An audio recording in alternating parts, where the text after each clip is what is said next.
Aminata était née dans un quartier populaire, là où les maisons se touchaient presque, et où les rires des enfants couvraient parfois le bruit de la pauvreté. Elle avait grandi entourée de femmes courageuses, de mères qui se levaient avant le soleil, et d'hommes fatigués par la vie. Mais très tôt, Aminata avait compris une chose, elle ne voulait pas de cette vie-là. Quand les réseaux sociaux sont entrés dans son monde, ils ont changé sa façon de voir la réalité. Sur son téléphone, elle découvrait des filles africaines comme elle, toujours bien habillées, maquillées à la perfection, voyageant, mangeant dans de beaux restaurants, souriant dans des voitures luxueuses. Chaque photo était une promesse silencieuse. Tu peux être comme nous. Peu à peu, Aminata commença à avoir honte de sa vraie vie. Elle cacha son quartier, ses parents, ses origines modestes. Elle prit des photos soigneusement cadrées pour ne montrer que ce qui brillait. Même quand elle n'avait presque rien, elle trouvait le moyen de louer une tenue, d'emprunter un téléphone, de poser devant une maison qui n'était pas la sienne. Les likes devinrent sa nourriture, les commentaires, son oxygène, mais derrière l'écran, la frustration grandissait. Chaque nuit, seule dans sa chambre, Aminata pleurait en silence. Elle se comparait sans cesse. Pourquoi les autres réussissaient-elles si facilement ? Pourquoi sa vie semblait toujours en retard ? Elle commença à mépriser les gens simples, à se moquer intérieurement de ceux qui vivaient encore à l'ancienne. Elle voulait être vue, admirée, désirée. À force de vouloir plaire au monde, elle perdit ceux qui l'aimaient vraiment. Ses amis d'enfance se sentirent rejetés. Sa famille ne la reconnaissait plus.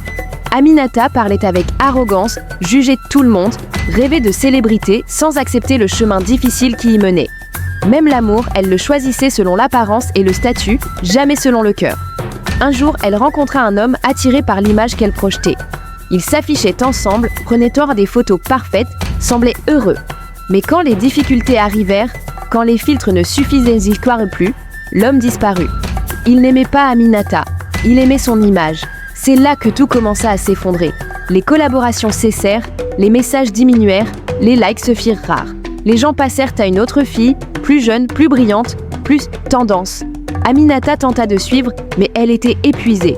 Elle n'avait plus les moyens de maintenir l'illusion. Et quand elle regarda autour d'elle, il n'y avait plus personne. Ses anciennes amies avaient avancé dans la vie. Certaines s'étaient mariées, d'autres travaillaient, d'autres encore avaient trouvé la paix. Sa famille, blessée par son mépris, gardait ses distances. Aminata se retrouva seule, avec son téléphone, dans une chambre silencieuse. Ce soir-là, elle fit défiler ses anciennes photos. Des milliers de sourires figés, des souvenirs qui n'étaient pas vraiment heureux. Elle comprit alors une vérité douloureuse. Elle avait vécu pour être vue, pas pour être aimée. Dans son quartier, on parlait d'elle à voix basse. Elle se croyait au-dessus de nous. Elle nous a oubliés quand elle brillait. Aminata était devenue étrangère partout.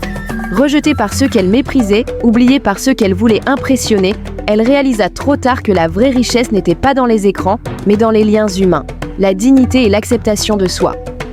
Assise seule sous le ciel africain, sans filtre, sans public, Aminata comprit que la belle vie qu'elle poursuivait n'avait jamais existé, et que la solitude est souvent le prix à payer quand on trahit ses racines pour une illusion.